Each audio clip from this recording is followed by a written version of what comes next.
আসসালামু আলাইকুম। তৈরি করব চিকেন মিনি শর্মা। তৈরি করা খুবই সহজ আর খেতেও দারুণ লাগে। ময়দা আর মুরগির মাংস থাকলে খুব সহজে বানিয়ে নিতে পারবেন। আর এটা একবার খেলে তার আবারও খেতে ইচ্ছা করবে। এটা খেতে এতটা মজার হয় আর এটা যে কেউ তৈরি করতে পারবে খুবই সহজে। এখানে নিয়েছি 2 কাপ ময়দা। আটা দিয়েও বানানো যাবে, তবে ময়দা দিয়ে নাস্তাটা বেশি ভালো হবে। দিয়ে দিচ্ছি হাফ চামচ লবণ বা পরিমাণ মতো লবণ। এখানে দিয়ে দিচ্ছি 1 টেবিল চামচ ইস্ট, 2 টেবিল চামচ চিনি। একটু মিক্স করে নিব। এখানে দিয়ে দিচ্ছি 2 টেবিল চামচ সয়াবিন তেল। আবার একটু শুকনো উপকরণগুলো মিশিয়ে নিব। এখানে আমি নিয়েছি কুসুম গরম পানি। অল্প অল্প পানি দিয়ে সফট একটা ডো বানিয়ে নিব। ডোটা দেখি বুঝতে পারছেন যে এটা কেমন হবে। অনেক নরমও না আবার শক্তও না। এই তো ডোটা মেখে নেওয়া হয়ে গিয়েছে। এখন উপরে একটু তেল দিয়ে এটাকে আমি রেস্টে রাখবো 30 মিনিটের জন্য। এখানে নিয়েছি 1 কাপের মতো মুরগির মাংস। মাংসগুলোকে আমি এরকমের ছোট ছোট করে কেটে নিয়েছি। দিয়ে দিচ্ছি হাফ চা চামচ লবণ বা পরিমাণ মতো লবণ। দিয়ে দিচ্ছি হাফ চা চামচ গরম মশলা, হাফ চা চামচ ভাজা জিরার গুঁড়া, 1/4 টিস্পুন গোলমরিচের গুঁড়া, হাফ চা চামচ শুকনা মরিচের গুঁড়া, ঝালটা যার যার পছন্দ মতো। এখানে দিয়ে দিচ্ছি 1 চামচ আদা রসুন বাটা। দিয়ে দিলাম 2 টেবিল চামচ সয়াবিন তেল। এখন ভালো করে মেখে নিব। কেউ চাইলে এটাকে ম্যারিনেট করে 30 মিনিটের জন্য রেখে দিতে পারেন। আমি এটাকে সঙ্গে সঙ্গেই রান্না করে নিব। চুলায় একটা প্যান বসিয়েছি আর প্যানের মধ্যে মাংসগুলো দিয়ে দিলাম। এখন এগুলোকে আমি রান্না করে নিব। মাংসের যে এক্সট্রা পানি ছিল সেটা শুকিয়ে গেছে আর মাংসটাকেও সিদ্ধ করে নিয়েছি। এখানে নিয়েছি ক্যাপসিকাম, এখানে হাফ কাপের মতো আছে। আর এখানে নিয়েছি একটা মাঝারি সাইজের গাজর কুচি আর নিয়েছি 2-3টা পেঁয়াজ। এভাবে পাতলা করে কেটে নিয়েছি। কেউ চাইলে এখানে টমেটো দিতে পারেন বা পছন্দ মতো সবজি দিতে পারেন, বাঁধাকপি দিতে পারেন। এখন এই সবকিছু একসঙ্গে মিশিয়ে 2 মিনিটের মতো রান্না করে নিব। আর গাজরটা গ্রেট করে চিপড়িয়ে পানিটা ফেলে দিয়েছি। তার কারণে এখন বেশি সময় রান্না করতে হবে না।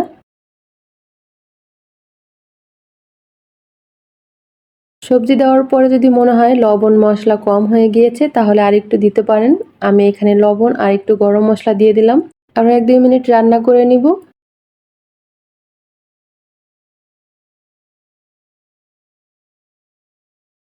চিকেনের পুরটা পুরোপুরি রেডি হয়ে গিয়েছে। এখন এটা চুলার উপর থেকে নামিয়ে নিব। 30 মিনিট পরে ফিরে আসছি। ডোটা ফুলে ডাবল হয়ে গিয়েছে। এখন এটাকে একটু মথে নিব।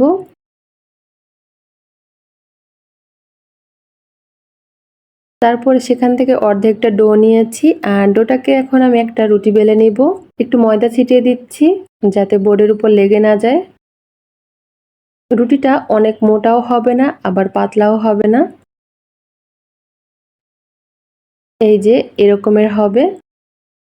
এখানে আমি একটা স্টিলের গ্লাস নিয়েছি। গ্লাস দিয়ে আমি সাইজ মতো কেটে নিব। কেউ চাইলে আরো ছোট বড় করে নিতে পারেন।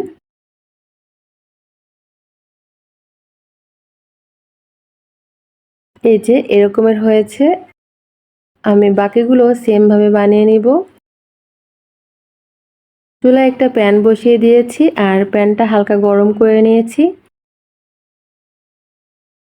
রুটিগুলো দিয়ে আমি ঢেকে রাখবো 1 মিনিটের জন্য আর চুলার আঁচটা লোতে থাকবে। 1 মিনিট পরে এটাকে উল্টে দিব।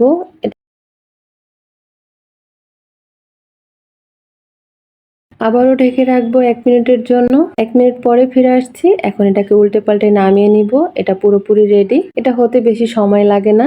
বাকিগুলো সেম ভাবে ভেজে নিব। এখন শর্মা সস তৈরি করব। এখানে নিয়েছি 2 টেবিল চামচ টমেটো সস আর নিলাম 2 টেবিল চামচ মেয়োনিজ। দুইটা মিক্স করার পরে এই সসটা খেতে দারুণ লাগে। মিক্স করে নিয়েছি। আর এখানে নিয়েছি গার্লিক সস। মেয়োনিজের মধ্যে 1 টেবিল চামচ রসুন আর 1 টেবিল চামচ চিনি দিয়ে ব্লেন্ডারে ব্লেন্ড করে নিয়েছি। কেউ চাইলে শুধু মেয়োনিজ দিয়েও বানাতে পারেন। এখন আমি শর্মাগুলো বানিয়ে নিব। এখানে যে ব্রেডগুলো বানিয়েছিলাম সেই ব্রেডের মাঝখান থেকে অল্প একটু কেটে নিব যাতে চিকেনের পুরটা দিতে পারি। প্রথমে টমেটো সসটা লাগিয়ে নিচ্ছি। 2 রকমের সস 2 পাশে লাগিয়ে দিব। এই শর্মাগুলোতে সস যত বেশি দেওয়া হবে এটা খেতে তত বেশি ভালো লাগবে। এখন দিয়ে দিচ্ছি পরিমাণ মতো চিকেন।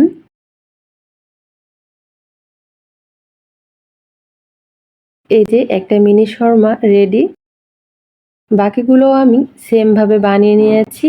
2 কাপ ময়দায় অনেকগুলো মিনি শর্মা হয়েছে। আর এটা দেখতে যেমন লোভনীয় লাগছে, খেতেও ভীষণ মজার হয়। একবার খেলে এটা বারবার খেতে ইচ্ছা করবে।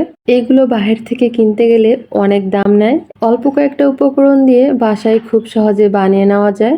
যেমন ধরেন ঘরে মুরগির মাংস আর ময়দা বা আটা থাকলেই কিন্তু বানিয়ে নেওয়া যাবে। অনেক বেশি উপকরণের প্রয়োজন হয় না। এসব উপকরণ আমাদের ঘরে কম বেশি থাকে। এগুলো গরম গরমও খেতে ভালো লাগে, আবার ঠান্ডা হলেও খাওয়া যায়, কোনো সমস্যা নেই। চাইলে বাচ্চাদের টিফিনে দিতে পারেন বা সন্ধ্যার নাস্তায় রাখতে পারেন। যে কোনো সময় এটা খেতে ভীষণ মজার হয় আর সবাই খেতে এটা পছন্দ করবে। রেসিপিটি ভালো লাগলে অবশ্যই একবার তৈরি করবেন। আশা করি সবার কাছে খেতে ভালো লাগবে। আসসালামু